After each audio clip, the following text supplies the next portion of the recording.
casa, prometen que serán fieles el uno al otro, pase lo que pase.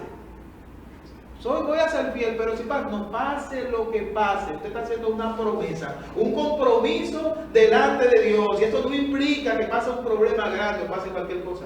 Usted tiene que cumplir con los acápites en el contrato.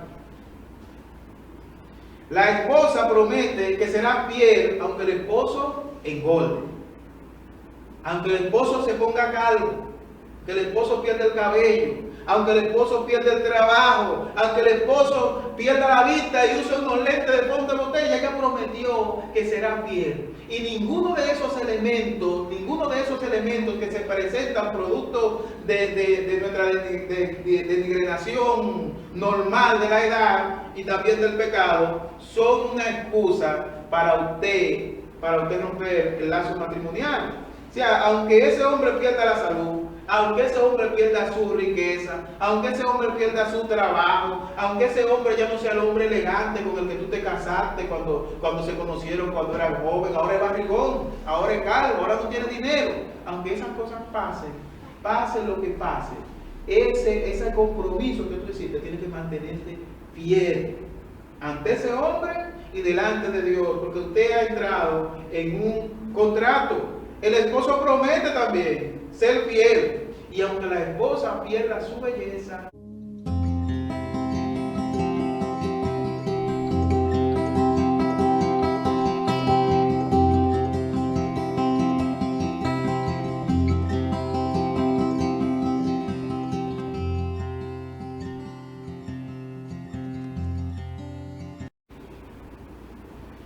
bien, muy buenas noches para todos, que Dios nos continúe bendiciendo. Damos gracias al Señor que nos permite una vez más reunirnos en su casa. Agradecemos a aquellos que nos ven y nos escuchan también por otros medios. Hoy vamos a continuar nuestra serie Fortaleciendo el matrimonio, y hoy vamos a explicar qué significa y se unirá a su mujer. Así que vamos a ir a nuestra Biblia, al pasaje o al versículo que hemos considerado durante esta primera semana, Génesis capítulo 2, verso 24. Así que leemos para honra y gloria del Señor. Génesis capítulo 2, verso 24.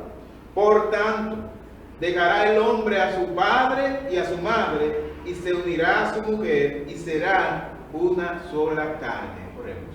Buen Dios, agradecemos, Señor, tu cuidado. Agradecemos, Señor, tu bondad, agradecemos, Señor, tu misericordia, sobre todo agradecemos tu salvación, Señor. Habla a nuestra vida a través de tu santa y divina palabra, Señor, que podamos ser edificados. Mira cada corazón, mira cada vida, Señor, representada, Padre. Úsanos, Señor, y edifícanos. Y si hay en medio de nosotros, Señor, o alguien puede estar escuchando que no te conozca, que tu Espíritu Santo, conforme a tu voluntad, pueda convencerle de pecado. Son favores que te pedimos en el nombre de Jesús. Amén y amén. Bien, mis hermanos, con relación al tema de la unidad, una vez yo escuché una ilustración acerca de la unidad, una ilustración muy simpática, porque la ilustración trata de los huevos revolteados, o huevos revolteados, le decimos acá, o huevos revueltos, le dicen en otros lugares. O sea, preparar los huevos de una manera mezclada, todo junto. Y yo escuché a una persona referirse al tema y él decía, mira, cuando tú fríes los huevos están separados cada uno en unidades diferentes. O sea, tú fríes los huevos y tú lo puedes inclusive juntar todo y tú puedes ir y sacarlo, y cada huevo es independiente del otro. Lo mismo pasa con los huevos hervidos. O sea, tú hierves los huevos, los puedes echar en una cantina o en un lugar y puedes identificar uno y el otro porque están separados uno del otro. Pero ¿qué pasa cuando tú revolteas los huevos? Cuando los huevos son revueltos. No, todo se une y se convierte en una sola masa. Y no hay manera de que tú puedas decir esta parte de un huevo que yo eché primero o esta parte de un huevo que yo eché después. O sea, no hay manera de que tú puedas identificar dónde comienza uno o dónde comienza el otro. Es una mezcla que hace una sola sustancia. Cuando nosotros vemos este principio en el matrimonio, mis hermanos, vemos que la Biblia nos habla básicamente de un principio parecido, que son de una sola sustancia, de una sola forma. Y el matrimonio es una invención de Dios. Dios es el inventor, Dios es el sustentador del matrimonio. Es una unión indisoluble, o sea que no se divide, no está para dividirse entre un hombre y una mujer para glorificar a Dios hasta que la muerte los separe. Hasta que la muerte los separe. El plan de Dios para el matrimonio es que el marido y la mujer deben unirse el uno al otro. Ese es el plan de Dios para el matrimonio. El marido y la mujer deben unirse el uno al otro. Y en nuestra cultura, mis hermanos, uno puede observar que pareciera ser que la gente va a casarse y mientras están diciéndole el sí ante la pregunta que hace el ministro, dicen que sí a veces y están pensando en una salida de esa unión. Estoy diciendo que sí, yo acepto, pero en mi corazón pudiera estar diciendo, a menos que se presente un gran problema. O sea, estoy considerando una alternativa para por cualquier cosa que se presente en el nuevo matrimonio, pues yo salir del matrimonio, yo romper esa relación, yo romper ese pacto que hemos visto con estos ejemplos, que es un pacto delante de Dios que es indivisible, ¿verdad? Un pacto indivisible e indisoluble, mis hermanos. Algunos sugieren que el matrimonio debe ser algo así como este documento de conducir que nosotros tenemos. El documento de conducir que nosotros tenemos, no el manual de conducir, sino el documento que se nos da, que nos acredita que nosotros estamos legalmente como conductores para manejar un vehículo. Y hay quienes sugieren que el matrimonio debería renovarse todos los años, como se hace con ese documento, mis hermanos. Y hay quienes se atreven a decir que es mejor que nos olvidemos de los requisitos civiles para el matrimonio o de lo que representa una celebración nupcial, o que para muchas personas esto representa algo muy tedioso, algo muy cansón, los gastos económicos. La idea es, mira, olvidémonos de eso, olvidémonos de los gastos económicos, olvidémonos del matrimonio civil, olvidémonos de lo que nosotros pagamos. O sea, es la idea de tener el matrimonio en poco. En otras palabras, es no creer en el matrimonio. En otras palabras, es traer abajo aquello que Dios se inventó. Y para estos el matrimonio es algo de conveniencia. O sea, entran al matrimonio cuando le conviene entrar al matrimonio, ya sea por algo económico, ya sea por un viaje. Ustedes saben que en nuestros países hay personas que se casan para obtener visa. Pero ese no es el fin del matrimonio. Para eso no fue que Dios lo creó. O sea, se casan para su conveniencia. O sienten que el matrimonio es algo de suerte, que es una lotería. O sea, yo me caso con esta mujer y si me sale buena, pues yo le doy para allá, sigo para adelante. Ah, me salió mala, me divorcié. Y algunas personas me han dicho, no, usted habla así porque su esposa es cristiana y me salió buena, pero la mía me salió mala. Esas son apreciaciones de la gente, mis hermanos. Para tener en poco el matrimonio son excusas, mis hermanos. Y creen que el matrimonio es una lotería o es algo en suerte, que a alguno le va bien y a otro le va mal. Y hay quienes entran al matrimonio con el divorcio en la mente, lamentablemente. Esa es la cultura en la que nosotros vivimos, esa es la costumbre, eso es lo que se estila en un mundo caído como el nuestro. Pero Dios dice, yo no lo creé así. O sea, eso no es lo que yo quiero. O sea, el matrimonio yo lo diseñé para que fuese permanente. O sea, eso no es lo que Dios quiere. Ese no es el deseo de Dios para el matrimonio. Dios quiere que el marido y la mujer se adhieran el uno al otro. Ese es el deseo de Dios, mis amados hermanos. En Marcos, capítulo 10, nosotros encontramos algo que nos puede ayudar a esclarecer un poquito más lo que estamos enseñando. Acompáñenme, vayan en su Biblia por favor, a Marcos capítulo 10, versículo 7 al 9. Marcos capítulo 10, versículo 7 al 9. Recuerden que la semana pasada vimos que esta declaración que encontramos en Génesis 2:24, también la encontramos en el Nuevo Testamento, en Marcos, en Mateo, y la encontramos también en Efesios. Allí el capítulo 10 de Marcos 7 al 9 dice lo siguiente: por esto dejará el hombre a su padre y a su madre, y se unirá a su mujer. Ese es el deseo de Dios. Y los dos serán una sola carne. Así que no son ya más dos, sino uno. O sea, no se está hablando de dos personas físicamente y que se unen en matrimonio. Ahora, delante de Dios y delante de la ley, son una sola carne, son una sola unidad. Eso es lo que Dios espera del matrimonio.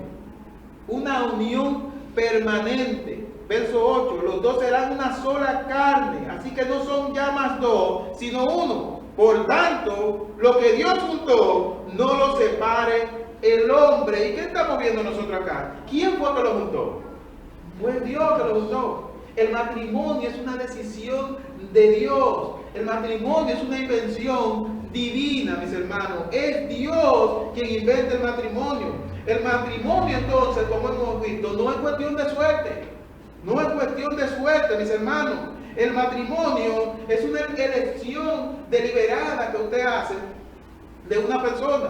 Pero no solo es un asunto de conveniencia, sino un asunto de obediencia. Usted está obedeciendo lo que Dios ha estipulado en su palabra con relación al matrimonio. Y no depende de cómo caen las cartas. No depende de una lotería, no depende de un juego de azar, no depende de que si me salió bueno o me salió mala, no. Es que hay una responsabilidad, es que hay un deber, donde hay dos que están dispuestos y decididos para trabajar juntos para el éxito del matrimonio. Eso es lo que Dios espera del matrimonio. Y un buen matrimonio está basado más sobre un compromiso, escuche bien. Un buen matrimonio está basado mayormente sobre un compromiso que usted hace delante de Dios y delante de la ley, que sobre sentimiento o atracción corporal. De seguro usted ha escuchado que la gente dice: ya yo no siento, se me acabó el amor, o se separaron por incompatibilidad de caracteres. No es un asunto de incompatibilidad de caracteres y que ahora no me cae bien y que ahora yo no me siento de esta manera. Es que usted hizo un compromiso y es un asunto de obediencia. El matrimonio es un contrato, y cuando usted entra en un contrato, usted tiene que cumplir con ese contrato independientemente de cómo usted se sienta. Hay que cumplir. Es un compromiso que usted está haciendo delante de Dios y delante de los hombres. En Malaquías capítulo 2, verso 4, nosotros encontramos un ejemplo que no habla directamente del matrimonio, pero sí habla de un pacto. Habla de este pacto de Dios con el sacerdocio levítico, en el capítulo 2 de Malaquías, verso 4. O sea, el cumplimiento de los levitas iba a traer como resultado que Dios iba a traer bendición sobre ellos, vida y paz. El cumplimiento de usted en su matrimonio va a dar como resultado que Dios va a bendecir esa unión. Pero de acuerdo a la obediencia suya, la obediencia de estos cónyuges que están trabajando juntos en la misma dirección para glorificar a Dios. En Proverbios 2, capítulo 17, allí encontramos una mujer extraña que se olvida del compañero de su juventud y del pacto de su Dios. O sea, el compañero de su juventud, su matrimonio, el pacto, el acuerdo que usted hizo delante de Dios, entonces lo olvida. Esa es una expresión de la sociedad en la que nosotros estamos viviendo, de la liviandad en la que se tiene el matrimonio, de lo muy en poco que se tiene el matrimonio. Se olvida del compañero de su juventud, el hombre de sus votos, y sobre todo del pacto que hicieron delante de Dios, del acuerdo que hicieron delante de Dios. Lo tiran al suelo y se divorcian. Entonces, mis hermanos, el matrimonio, como hemos visto, es un pacto irrevocable al cual nosotros estamos ligados hasta que la muerte nos separe. Ligados hasta que la muerte nos separe. Por tanto, cuando dos personas se casan, prometen que serán fieles el uno al otro, pase lo que pase. voy a ser fiel, pero si no pase lo que pase, usted está haciendo una promesa, un compromiso delante de Dios. Y esto no implica que pase un problema grande o pase cualquier cosa. Usted tiene que cumplir con los acápites en el contrato. La esposa promete que será fiel aunque el esposo engorde, aunque el esposo se ponga calvo, que el esposo pierda el cabello, aunque el esposo pierda el trabajo, aunque el esposo pierda la vista y use unos lentes de fondo de botella. Ella prometió que será fiel. Y ninguno de esos elementos que se presentan producto de nuestra degeneración normal de la edad y también del pecado, son una excusa para usted romper el lazo matrimonial. O sea, aunque ese hombre pierda la salud, aunque ese hombre pierda su riqueza, aunque ese hombre pierda su trabajo, aunque ese hombre ya no sea el hombre elegante con el que tú te casaste cuando se conocieron, cuando eras joven, ahora es barrigón, ahora es calvo, ahora no tiene dinero, aunque esas cosas pase lo que pase, ese compromiso que tú hiciste, tienes que mantenerte fiel ante ese hombre y delante de Dios, porque usted ha entrado en un contrato. El esposo promete también ser fiel, y aunque la esposa pierda su belleza, aunque la esposa pierda la cinturita que ella tenía cuando era joven y ahora tiene las estrías producto de los partos y producto del nacimiento de los niños, aunque ella tenga todo eso, usted se casó para serle fiel, y ninguno de esos elementos debe ser una excusa para que usted rompa su lazo matrimonial, aunque ella no sea lo sumisa que usted quiere, aunque ella ni siquiera lo esté respetando como usted lo desea. Ok, esa no es una excusa para usted romper con su matrimonio. Usted ha entrado en un pacto. Es más, aunque ella no lo satisfaga sexualmente como usted entiende que ella tiene que satisfacer, eso tampoco es una excusa para romper el lazo del matrimonio, mis hermanos. Aunque el dinero ella lo gaste neciamente, aunque usted le dé la tarjeta de crédito y al ratico no hay un peso, aunque esas cosas estén pasando, no estoy hablando de la vida de nadie, ¿verdad? Bueno, aunque esas cosas estén pasando, ninguna de esas cosas son una excusa para usted disolver el lazo del matrimonio, porque usted prometió ser fiel independientemente de esas cosas. Aunque la mujer no sepa cocinar, hay hombres que pasan trabajo porque la mujer no sabe cocinar y tienen que estar oliendo donde guisan, como dice el refrán. Aunque esas cosas sucedan, y de hecho suceden, ninguna son una excusa para disolver el matrimonio.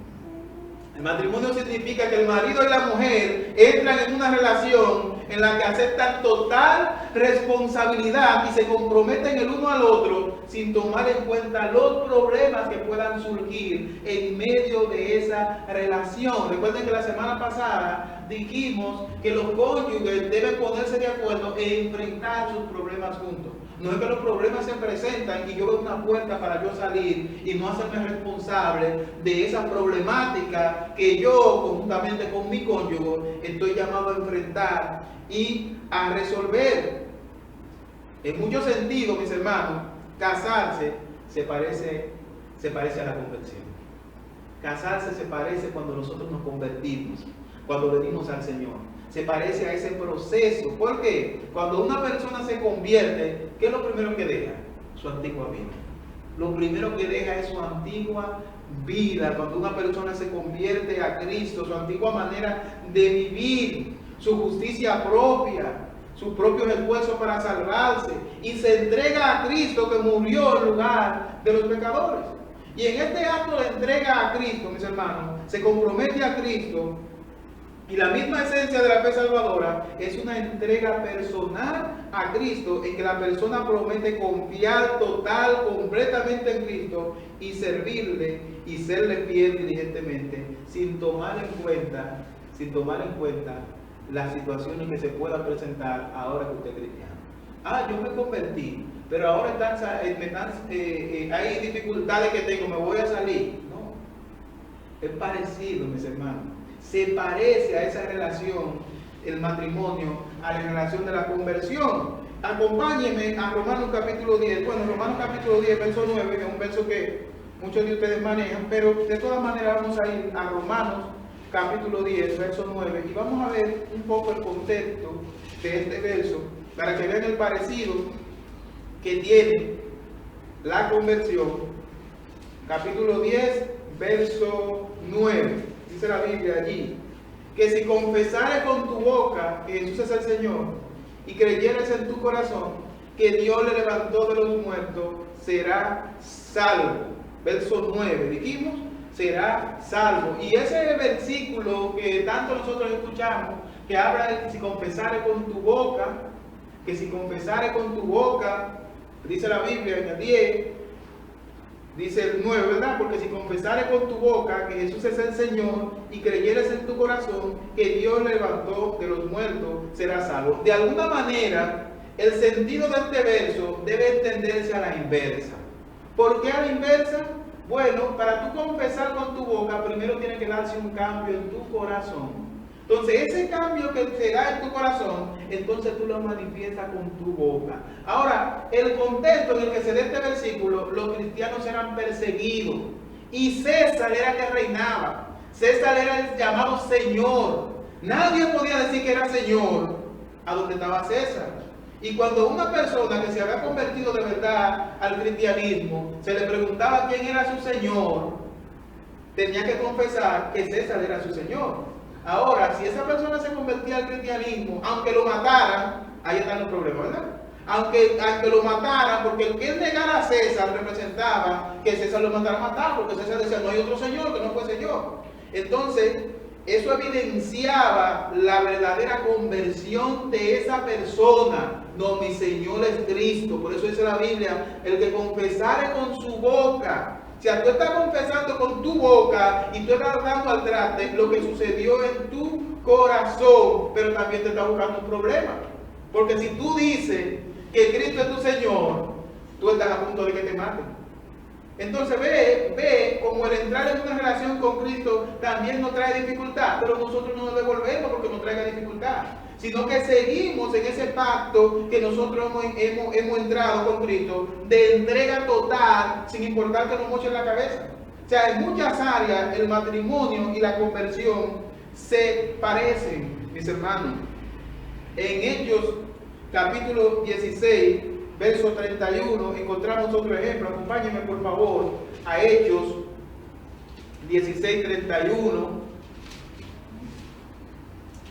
Dice la Biblia en Hechos 16, verso 31, dice lo siguiente. Ellos dijeron, cree en el Señor Jesucristo y serás salvo tú y tu casa. Usted entró en una relación con el Señor, pero también hay un beneficio para su casa, porque ya sea a través de su testimonio, a través de la vida tuya, pues tu familia también van a conocer al Señor. Y en el matrimonio hay una relación con la casa, hay una relación de los esposos con los hijos, hay un parecido también en esta relación de conversión, al igual que el pacto matrimonial. Si usted se va a Filipenses capítulo 3, nosotros encontramos un pasaje conocido allí.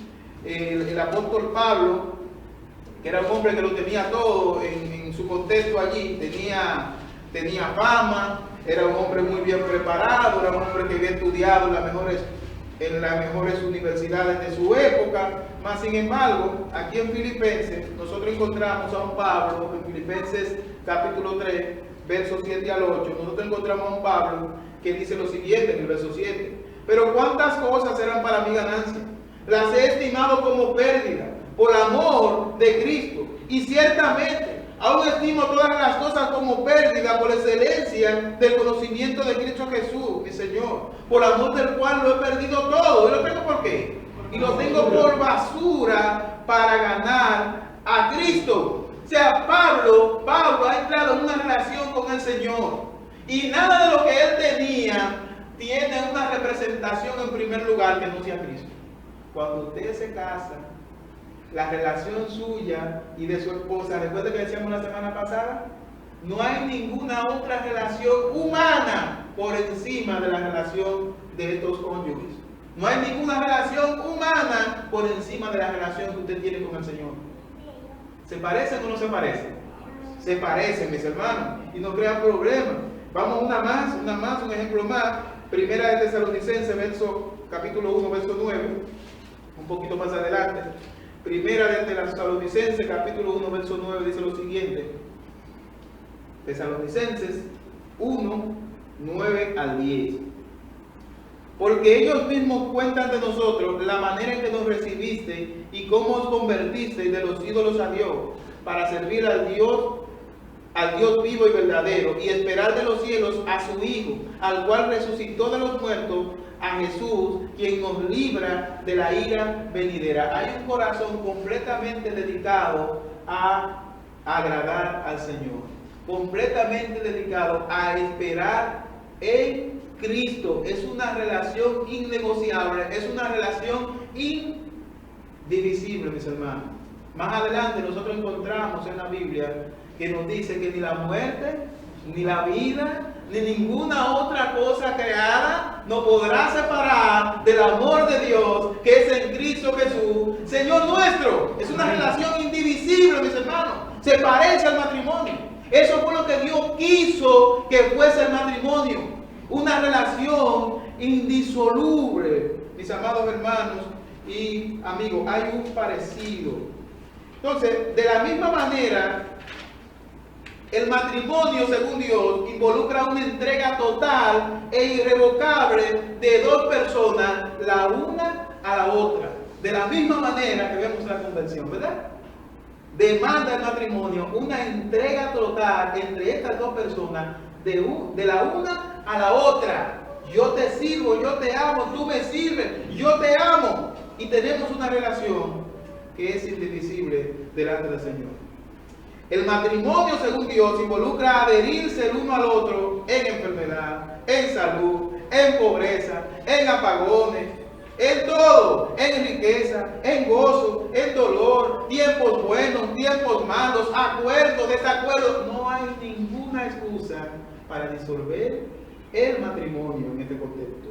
El matrimonio, según Dios, significa que saben y deberán enfrentar problemas, cambiar opiniones acerca del uno y del otro, ponerse de acuerdo, esa mujer y ese hombre que viven el uno para el otro, buscar la ayuda de Dios, resolver los problemas en lugar de escapar por la puerta de atrás, resolver los problemas en lugar de irme y abandonar a mi esposa porque hay problemas, porque está enferma. Todas esas cosas pasan. Dios no diseñó el matrimonio para que estas cosas ocurran, sino para que el matrimonio sea indivisible. No hay salida a este vínculo. Estamos comprometidos el uno al otro de por vida, y el hombre y la mujer deben adherirse el uno al otro mientras vida tengan. Es una unión que solo la divide la muerte. Eso fue lo que Dios quiso, mis hermanos. Eso fue lo que Dios quiso. Y hacemos este resumen y vamos a la conclusión. Hay muchas objeciones en el tiempo de hoy con relación al matrimonio conforme Dios lo enseña en las Escrituras. Y un ejemplo de esto son los diarios, son los periódicos. Si usted toma un periódico, usted se va a dar cuenta lo abrumante que es todas las declaraciones de divorcio que usted encuentra en un periódico a diario. Todas las declaraciones de divorcio. Y esto nos muestra a nosotros cómo el mundo está viviendo con relación al matrimonio. Cómo el mundo tiene el matrimonio en poco. Dios lo estableció, pero el mundo busca la manera de traer el matrimonio abajo. Un ejemplo más que me gusta mucho, el ejemplo de un autor cristiano, un autor creyente. En los Estados Unidos, el 50% de los matrimonios, conforme a esa estadística, el 50% paran en divorcio. Y él decía, esto lo dicen las estadísticas del mundo secular, pero hay quienes afirman que a lo interno de la iglesia evangélica también esto pasa. Y él dice, no, eso yo lo dudo, eso yo no lo creo, porque eso no es lo que yo veo en la iglesia. ¿Cuántas personas hay divorciadas aquí en esta noche? No hay personas divorciadas esta noche. Si el 50% de las personas que se casan se divorcian, aquí tenía que haber que sea 5, de 10 tenía que haber 5 aquí divorciados. Entonces usted va a una iglesia que tiene 100 personas y usted pregunta ¿cuántos divorciados hay? Aparecen 3, 4 o 5 en una iglesia de 100 personas.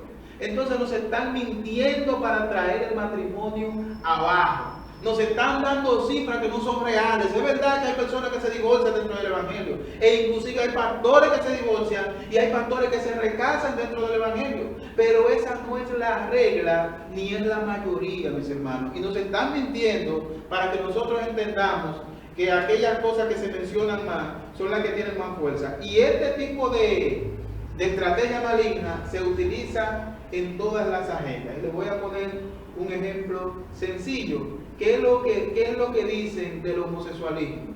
Ellos dicen que ellos son mayoría. De hecho, tienen los medios, la mayoría de los medios comprados, y cuando tú vas a los medios, tú ves muchísimas personas que son homosexuales en los medios. Entonces ellos venden que ellos son un % mayor a los heterosexuales. Pero cuando usted se monta en el metro, ¿cuántos homosexuales usted ve? Cuando usted se monta en un carrito, ¿cuántos homosexuales usted ve? Cuando usted sale adelante, ¿cuántos homosexuales usted ve? Entonces, mis hermanos, la observación nos dice que no son mayoría. No son mayoría. El divorcio no es una mayoría al interno de la iglesia. Hay personas que se divorcian, hay personas que pecan, pero no es una mayoría como nos lo están vendiendo, mis hermanos. El mundo quiere traer el matrimonio abajo. Y Dios es el autor del matrimonio. Y nosotros los creyentes, mis hermanos, que entramos en un acuerdo matrimonial, tenemos que respetar esos votos, sin importar ninguna de las cosas que hemos explicado antes de llegar a este punto, mis hermanos. Nosotros no observamos en la iglesia esa aglomeración de personas que son divorciados, de manera que eso es una mentira. Es una mentira que usted y yo, como creyentes, tenemos que andar vivos y no debemos comprar. Ahora, una cosa más, ya hablamos de la observación y de este ejercicio que ustedes pueden hacer en sus lugares de trabajo, en sus lugares de estudio, en su aula. ¿Cuántos compañeros homosexuales tú tienes? Cuando viene a ver no hay ninguno, o hay uno. Entonces no son mayoría, nos están mintiendo. Esto usted lo puede aplicar a cualquier área de la vida, el área de trabajo, lo puede aplicar inclusive los choferes de la ruta, cuántos choferes de la ruta usted se monta y cuántos homosexuales hay, y todo eso. Lo mismo puede hacer aplicado al matrimonio. Ahora, mis hermanos, volviendo al tema del divorcio, ¿qué dice la Biblia en cuanto al divorcio? El divorcio es el desunir aquello que Dios unió. ¿Qué nos dice la Biblia con relación al divorcio? Si usted me acompaña, por favor, a Mateo capítulo 19. Jesús allí tiene una conversación con los fariseos, como siempre. En Mateo capítulo 19, los fariseos siempre estaban buscando la manera de hacer a Jesús reparar, y siempre estaban haciéndole preguntas. Y en Mateo 19, verso 3 al 12, en el verso 3 dice: entonces vinieron a él los fariseos, tentándole, diciéndole: ¿es lícito al hombre repudiar a su mujer por cualquier causa? Jesús le contesta. Él respondiendo le dijo: ¿no habéis leído que el que los hizo al principio, varón y hembra los hizo? Y digo, por esto el hombre dejará padre y madre y se unirá a su mujer, y los dos serán una sola carne. Verso 6. Así que no son ya más dos, sino una sola carne. Por tanto, lo que Dios juntó, no lo separa el hombre. Pero los fariseos no se iban a quedar con eso, ¿verdad que no? En el verso 7, ellos vuelven y le preguntan a Jesús. Le dijeron: ¿por qué pues mandó Moisés a dar carta de divorcio y a repudiarla? O sea, si es indivisible, dicen ellos, si es indivisible como tú dices, entonces ¿por qué Moisés mandó a dar carta de divorcio a las mujeres y a repudiarla? Jesús procede a contestar en el verso 8, y él les dijo: por la dureza de vuestro corazón, Moisés os permitió repudiar a vuestras mujeres, mas al principio no fue así. Y yo os digo que cualquiera que repudia a su mujer, salvo por causa de fornicación, y se casa con otra, adultera. Y el que se case con la repudiada, adultera. Le dijeron sus discípulos: si así es la condición del hombre con su mujer, no conviene al hombre casarse, dicen los discípulos. Y más para adelante, la porción de la escritura que encontramos es una porción en donde de Jesús deja claro que el matrimonio, mis hermanos, es un don. Lo vamos a leer. El matrimonio es un don. Verso 11. Entonces les dijo: no todos son capaces de recibir esto, refiriéndose al matrimonio, sino aquellos a quienes es dado. Pues hay eunucos que nacieron así del vientre de su madre, y hay eunucos que son hechos eunucos por los hombres, y hay eunucos que asimismo se hicieron eunucos por causa del reino de los cielos. El que sea capaz de recibir esto, que lo reciba. El matrimonio es un don. Y cuando Jesús habla de eunuco, está hablando de personas que pueden contenerse sexualmente, o está hablando de personas que le han mutilado su parte sexual. Por eso él dice, hay personas que nacieron eunucos, hay personas que nacieron eunucos, hay personas que lo hicieron los hombres eunucos, pero hay personas que tienen esa continencia sexual y se dedican a la obra de Dios y no se casan. O sea, se quedan sin casar. Si usted tiene ese don, bueno, usted se queda sin casar. Ahora, si usted no tiene ese don, más adelante nosotros vemos que Pablo les aconseja que se casen. Primera de Corintios, capítulo 7, 1 al 4. En el verso 5, Pablo, habiendo dado un extenso consejo, vamos a ir a Primera de Corintios, capítulo 7. Acompáñame, por favor, mis hermanos. Primera de Corintios, capítulo 7, verso 1 al 14. Pablo ahí en el verso 5, ya él ha dado un extenso consejo con relación al matrimonio y se refiere a la no separación de los cónyuges, a menos que sea para orar y ambos deban estar de acuerdo. Les voy a leer del verso 13 en adelante y luego le explico algo. Verso 3 dice: el marido cumpla con la mujer el deber conyugal, y asimismo la mujer con el marido. La mujer no tiene potestad sobre su propio cuerpo, sino el marido, ni tampoco tiene el marido potestad sobre su propio cuerpo, sino la mujer. Verso 5 dice: no os neguéis el uno al otro, a no ser por algún tiempo de mutuo consentimiento, para ocuparos sosegadamente en la oración y volver a juntaros en uno, para que no os tiente Satanás a causa de vuestra incontinencia. Pablo está diciendo, y esto está claro, yo no sé si necesitan que se lo explique, ¿verdad?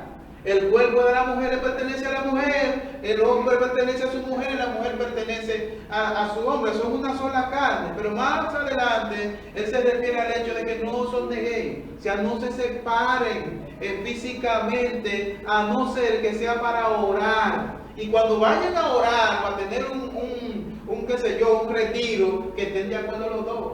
No es que no, yo no quiero nada contigo, sexualmente hablando. Sin embargo, yo me voy de retiro. No, ambos tienen que estar de acuerdo. Y si se separan para orar, conforme a lo que la Biblia enseña, que tiene que ser por un poco de tiempo. No sea que Satanás, utilizando ese tiempo en el que ellos están separados, venga y meta cizaña y cree un problema mayor en la relación, en este pacto que ellos han establecido con Dios. O sea, en otras palabras, no debe haber tiempos extensos de separación entre las parejas. He conocido casos de gente que se casa, uno vive en la capital y otro vive en la romana. Uno vive en Santo Domingo y otro vive en Estados Unidos. Podría hacer algunas excepciones a la regla y no pase nada, pero son tentaciones, son riesgos que se corren. El hombre y la mujer se casaron para estar juntos. Y si van a orar por mutuo consentimiento para separarse, tienen que estar de acuerdo. En los versos 13 y 15, para no hablar completamente del pasaje, un poco extenso, en los versos 13 y 15 se encuentra el ejemplo que Pablo pone que amerita una separación. Y es cuando el cónyuge incrédulo quiere separarse de su pareja no creyente. Le voy a leer los versos 13 al 15 y escúchenme con detenimiento, por favor. Y si una mujer tiene marido que no sea creyente y él consiente en vivir con ella, no la abandone. Porque el marido incrédulo es santificado en la mujer y la mujer incrédula en el marido, pues de otra manera vuestros hijos serían inmundos, mientras que ahora son santos. Pero si el incrédulo, note ahí, pero si el incrédulo se separa, si el incrédulo se quiere separar, tú eres creyente, tu marido es incrédulo, y el incrédulo no quiere estar contigo y se quiere separar, Pablo dice lo siguiente en el verso 15, pero si el incrédulo se separa, sepárese, pues no está el hermano o la hermana sujeto a servidumbre en semejante caso, sino a paz nos llamó Dios. Esa es la única acepción que nosotros vemos que Pablo hace con relación a separarse. Una mujer o un hombre están casadas con una persona que es incrédulo, que no es creyente. Y el creyente le dice al que es cristiano, al cónyuge cristiano, yo no quiero vivir más contigo, me quiero separar de ti. Pablo dice, ¿se quiere separar? Está bien que se separe, porque tú no estás llamado ni llamada a servidumbre, estás cogiendo lucha con ese hombre y con esa mujer que no quieren saber nada de ti. Entonces Pablo dice, si se quiere separar, que se separe, pero es en el caso del cónyuge incrédulo. Pero el cristiano, tal y como leímos, si ustedes lo pueden releer en su casa, el cónyuge cristiano, dice la Biblia, no lo abandone. Aunque sea incrédulo, no lo abandone. Porque tú no sabes si con tu testimonio ese hombre o esa mujer puedan venir a los pies del Señor. Esa es la enseñanza, mis hermanos, con relación a eso. No lo abandonen. Hay quienes enseñan que el cónyuge creyente puede recasarse. ¿Saben lo que es recasarse? Se divorcia y se casa otra vez. Hay quienes enseñan esto, y cuando digo esto me refiero al ministro del Evangelio, que enseñan esto y creen esto e interpretan esto. Que el que se divorcia, conforme a la Biblia, pues no lo vemos en la Biblia, puede recasarse y puede rehacer su vida. Pero es interesante que ni la acepción que hace Jesús, que vimos en Mateo ahorita, cuando Jesús dijo que tú puedes repudiar a la mujer si hay un acto de fornicación, de infidelidad, que tú tienes permiso, bueno, no es que Jesús está diciendo otra, no, ustedes se pueden poner de acuerdo, ella te pide perdón o tú la perdonas, pero él dice, porque el problema que estaba dando allá, mis hermanos, con relación a que Moisés había dado carta siglos antes, era que si la comida se le quemaba a la mujer, por cualquier cosita, le daban carta de divorcio, por cualquier tontería, y Jesús dice, no, el que se casa con la repudiada, de esa manera, adultera ella y adultera tú. Entonces, a no ser por fornicación, por infidelidad, no se puede dar carta de divorcio y no se puede repudiar. Pero en este ejemplo, Jesús no deja claro si la persona se puede recasar. No deja claro si la persona puede volver a casarse.